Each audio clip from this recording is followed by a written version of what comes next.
नमस्कार, आप सभी का नव्या के ऑफिशियल यूट्यूब चैनल में हार्दिक स्वागत है। आज हम पढ़ने जा रहे हैं हेल्पिंग वर्ब के बारे में। हेल्पिंग वर्ब को हिंदी में कहा जाता है सहायक क्रिया।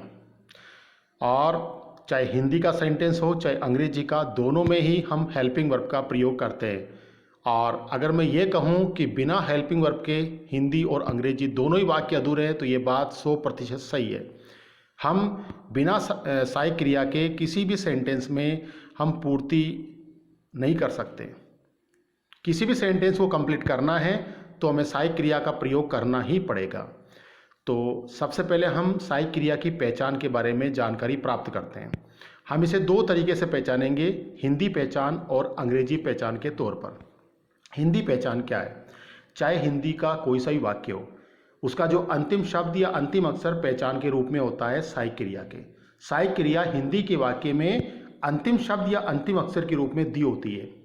और सहायक क्रिया के बिना हिंदी का जो वाक्य होता है उसका निर्माण नहीं हो सकता। आप एक एग्जाम्पल देखिए, राम स्कूल जाता है, इसमें अंतिम अक्षर है ता है। ये जो रेखांकित है ये सहायक क्रिया है। अंग्रेजी के द्वारा इसकी पहचान देखिए। इसका प्रयोग अंग्रेजी में क्या होता है, दो प्रकार से होता है। अगर आपका सेंटेंस असर्टिव है, पॉजिटिव या नेगेटिव है, तो ये सब्जेक्ट और मेन वर्ब के बीच में आती है। और अगर आपका सेंटेंस इंट्रोगेटिव या इंट्रोगेटिव नेगेटिव है, तब ये आपके सब्जेक्ट से पहले आती है और लास्ट में क्वेश्चन मार्क का चिन्ह लगता है। तो ये तो आपकी एक बेसिक जानकारी होगी सहायक क्रिया के बारे में। सहायक क्रिया को हम क्या करते हैं, दो तरीके से यूज करते हैं, मॉडल के अकॉर्डिंग और टेंस के अकॉर्डिंग। तो आज हम दोनों ही फॉर्मेट के द्वारा सहायक क्रिया का बेसिक अध्ययन करेंगे कि सहायक क्रिया का हिंदी अर्थ अंग्रेजी में क्या होता है और हिंदी में क्या होता है। सबसे पहले हम शुरुआत करते हैं प्रेजेंट सिंपल टेंस के बारे में। प्रेजेंट सिंपल टेंस की हेल्पिंग वर्ब है डू और डच। डू और डच का प्रयोग आपके प्रेजेंट सिंपल के अनुसार किया जाता है। देखिए हिंदी अर्थ, डू का हिंदी अर्थ होता है ते हो, ती हो, ता हूं, ती हूं। अगर आपका सब्जेक्ट बहुवचन है या आपका सब्जेक्ट प्लूरल है तो हम डू का प्रयोग करते हैं। इसी तरह से होता है डच, इसका हिंदी अर्थ होता है ता है, ती है। इसका प्रयोग एक वचन सब्जेक्ट के साथ करते हैं, सिंगुलर सब्जेक्ट के साथ करते हैं। कैसे करेंगे आप एग्जाम्पल देख सकते हैं, सामने डिस्प्ले किया गया है। He does not, they don't. They आपका बहुवचन है इसलिए हमने डू का प्रयोग किया। ही एक वचन है इसलिए हमने यहाँ पे डच का प्रयोग किया। और यहाँ रेखांकित देख सकते हैं, जो डच और ता है और यहाँ पे डू और ते हैं, ये आपके हेल्पिंग वर्ब कहलाते हैं। दूसरा हम नोट करते हैं इज, आर, एम के बारे में। ये प्रेजेंट कंटिन्यूस टेंस के अकॉर्डिंग यूज किया जाता है। आर का हिंदी अर्थ होता है रहे हैं, रहे हो, रही हो, हुए हैं, हुई हो, हुए हो। ये बहुवचन सब्जेक्ट के साथ प्रयोग होते हैं। इज का प्रयोग सिंगुलर सब्जेक्ट के साथ में होता है। इसका हिंदी अर्थ होता है रहा है, रही है, हुआ है, हुए हैं। और एम का हिंदी अर्थ होता है हुआ हूँ, हुई हूँ, रहा हूँ, रही हूँ। याद रखिएगा एम का प्रयोग आई के साथ होता है, इज का प्रयोग सिंगुलर सब्जेक्ट के साथ होता है और आर का प्रयोग होता है प्लूरल सब्जेक्ट के साथ में। आप तीनों एग्जाम्पल देख सकते हैं, I am laughing, she is sitting, we are going. इन तीनों सेंटेंस में हेल्पिंग वर्ब दे रखी है एम, इज और आर। एम का प्रयोग आई के अकॉर्डिंग होगा, इज का प्रयोग सी के साथ, यानी कि सी यहाँ पे सिंगुलर, और वी के साथ हमने आर का प्रयोग किया क्योंकि वी है आपके यहाँ पे प्लूरल। मैं हंस रहा हूँ, वह बेटी हुई है, हम जा रहे हैं। ये जो पीछे अक्सर आपको पीछे शब्द दिख रहे हैं, रहा हूँ, हुई है और रहे हैं, ये आपके हेल्पिंग वर्ब कहलाते हैं। अब हम पढ़ते हैं प्रेजेंट परफेक्ट के बारे में। प्रेजेंट परफेक्ट में हम सहायक क्रिया प्रयोग करते हैं हैज हैव। इनका हिंदी अर्थ सामने आपको दिया हुआ है, आप ध्यान से देख सकते हैं। और हैव का प्रयोग होता है आपके बहुवचन के साथ में और हैज का प्रयोग होता है एक वचन सब्जेक्ट के साथ में। अगर आपका सब्जेक्ट एक वचन है तब तो हैज का प्रयोग करेंगे, और आपका सब्जेक्ट अगर बहुवचन है तो हैव का प्रयोग करेंगे। दो एग्जाम्पल देख सकते हैं, ही हैज गॉन।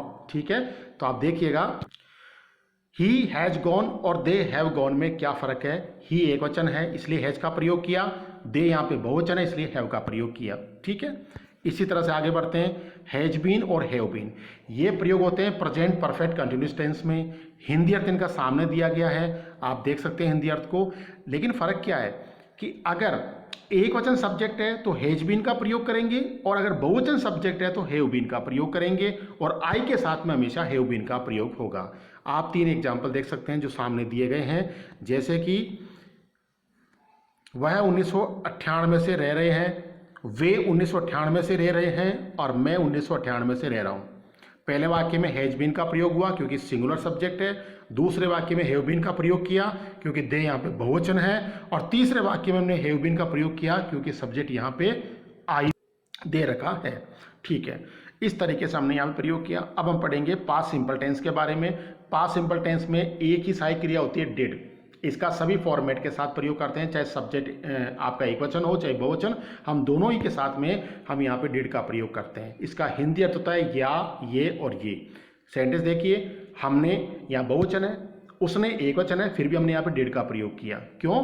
क्योंकि ये दोनों के साथ यूज की जाती है। हिंदी अर्थ क्या है इसका? या। आगे बढ़ते हैं वाज और वर्ग के बारे में। वाज वर्ग का प्रयोग हम करते हैं पास्ट कंटिन्यूस टेंस के अंदर। इसका हिंदी अर्थ होता है रहा था, रहे थे, रही थी, है ना।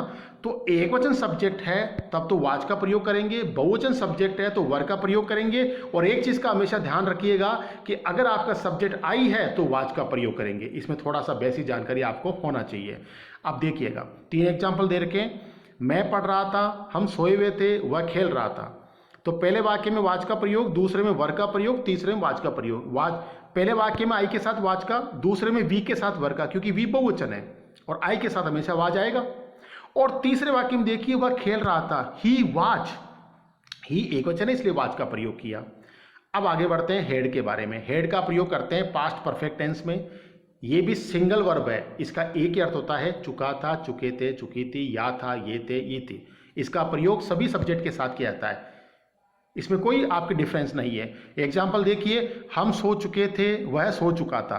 तो हम दोनों सेंटेंस में हमने हेड का प्रयोग किया क्योंकि ये किसी भी सब्जेक्ट के साथ प्रयोग की जा सकती है। अब पढ़ेंगे हम हेड बीन के बारे में। हेड बीन का प्रयोग करते हैं पास्ट परफेक्ट कंटिन्यूअस टेंस में। ये भी सिंगल वर्ब है। इसका एक ही अर्थ होता है रहा था, रहे थे, रही थी, हुआ था, हुए थे, हुई थी। सभी सब्जेक्ट के साथ इसका प्रयोग किया जा सकता है। आप 2 एग्जाम्पल देख सकते हैं। पहले एग्जाम्पल में दिया गया है हम, दूसरे में वह है। तो वी हैड बीन और ही हैड बीन, क्योंकि सब्जेक्ट चाहे कोई सा भी हो, दोनों के साथ में हम हैड बीन का ही प्रयोग करेंगे। अब आगे बढ़ते हैं सेल विल के बारे में। सेल विल का प्रयोग हम करते हैं फ्यूचर सिंपल टेंस में। इनका हिंदी अर्थ होता है गा, गे, गी। अब आपको यहाँ क्या करना है, थोड़ा सा ध्यान रखना है। अगर सब्जेक्ट आई और वी दे रखा है तब तो सेल का प्रयोग करोगे, और अगर बाकी कोई सा भी सब्जेक्ट दे रखा हो तो आपको विल का प्रयोग करना है। हिंदी अर्थ दोनों का समान होगा। एग्जाम्पल देखिए, मैं आई है इसलिए सेल लगाया, वह ही है, ही थर्ड पार्टी है, थर्ड पर्सन है, हमने यहाँ पे विल का प्रयोग किया। तो ये थोड़ा सा ध्यान रखना है। आई और बी हो तो सेल लगाओगे, और बाकी चाहे कोई सा भी सब्जेक्ट हो तब आप वहाँ पे विल लगाओगे। आगे बढ़ते हैं शेल बी और will be future perfect tense के अकॉर्डिंग। इसके अंदर भी वही फॉर्मूला है, आई वी के साथ में सेल बी और बाकी सभी के साथ में विल बी का प्रयोग करेंगे। बस थोड़ा अर्थ इसका अलग है। इनका हिंदी अर्थ होगा रहा होगा, रहे होंगे, रही होगी, हुआ होगा, हुए होंगे, हुई होगी। ये जहां भी आ जाए वो सहायक क्रिया है। ठीक है, अब आप एग्जाम्पल देखिए, मैं खाना खा रहा हूं, आई शेल बी। वह खाना खा रहा है, ही विल बी। तो हमने दोनों में फर्क क्या किया, ही के साथ विल बी और आई के साथ में शेल बी।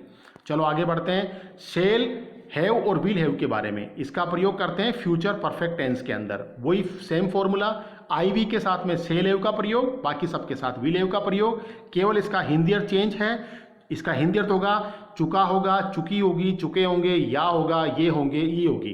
फर्क क्या है, फर्क कुछ भी नहीं है। आई वी के साथ में सेल हैव का प्रयोग करेंगे, वही चीज़ है, मैं खाना खा चुका हूँगा, I shall have eaten food. वह खाना खा चुका होगा, he will have eaten food. अब हम लास्ट एंड फाइनल टेंस के बारे में जानकारी लेते हैं, जिसकी हेल्पिंग वर्ब है शेल हैव बीन और विल हैव बीन। वही सेम चीज़ है। सब्जेक्ट अगर आपका आई और वी है तो आप शेल हैव बीन का प्रयोग करोगे। अगर आपका सब्जेक्ट इसके अलावा कुछ भी दे रखा है तो आप विल हैव बीन का प्रयोग करोगे।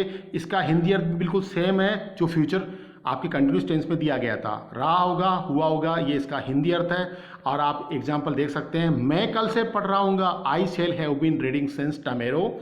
वह कल से पढ़ रहा होगा तो he will have been reading since tomorrow. तो इन दोनों में क्या डिफरेंस दिखा, डिफरेंस ये था कि आई के साथ में शेल हैव बीन और बाकी जो दूसरा सब्जेक्ट है ही, उसके साथ में विल हैव बीन का प्रयोग किया। तो ये आपके टेंस के अकॉर्डिंग सहायक क्रिया थी।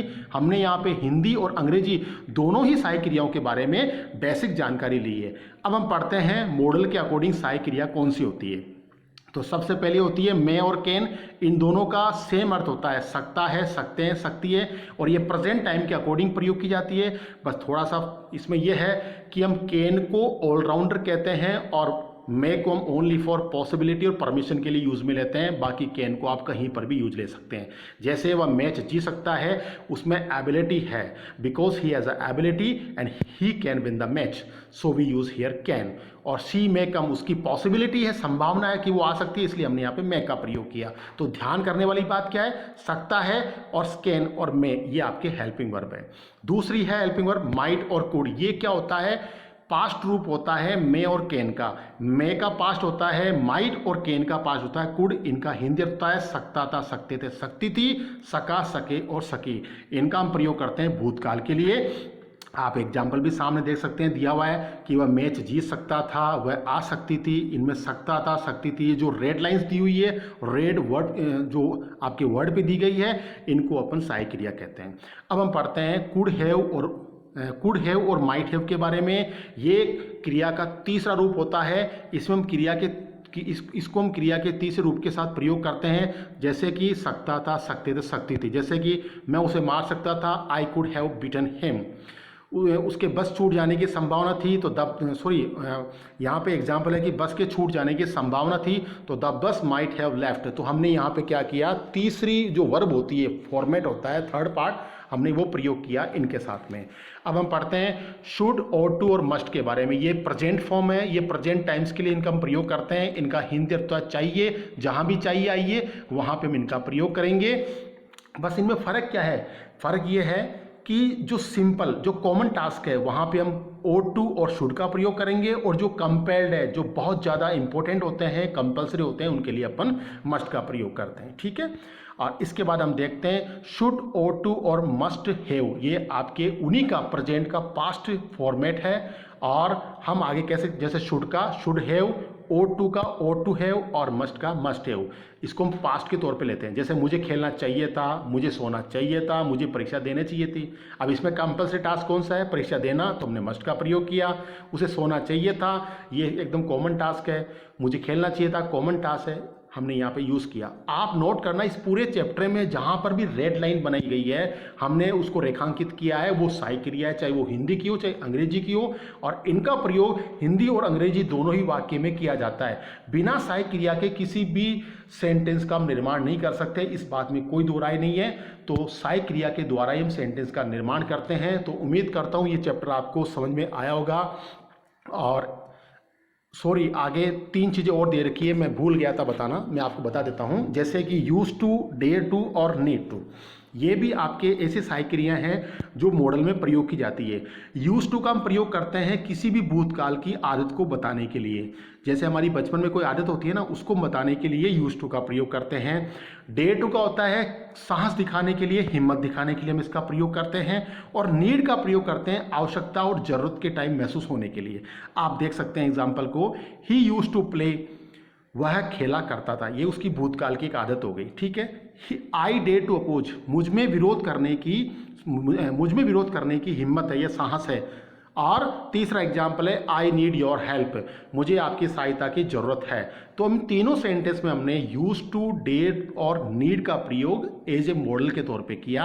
और इनका हिंदी में आप समझ सकते हैं, इनका हिंदी में हमने फॉर्मेट क्या बताया कि भूतकाल की आदत के लिए यूज टू का, और साहस और हिम्मत दिखाने के लिए डेयर टू का, और जरूरत दिखाने के लिए हम नीड का प्रयोग करते हैं।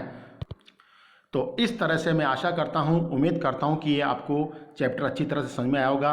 इसमें टेंस और मॉडल के अकॉर्डिंग जितनी भी सहायक क्रिया दी गई थी, हमने उनका बेसिक अध्ययन किया, और इनके द्वारा हम वाक्य का निर्माण करते हैं। अगर आपको ये चैप्टर अच्छी तरह समझ में आया हो तो आप हमारे यूट्यूब चैनल को सब्सक्राइब कीजिए, और इस वीडियो को जितना ज़्यादा उसके शेयर कीजिए। आप सभी का बहुत बहुत धन्यवाद। Thank you.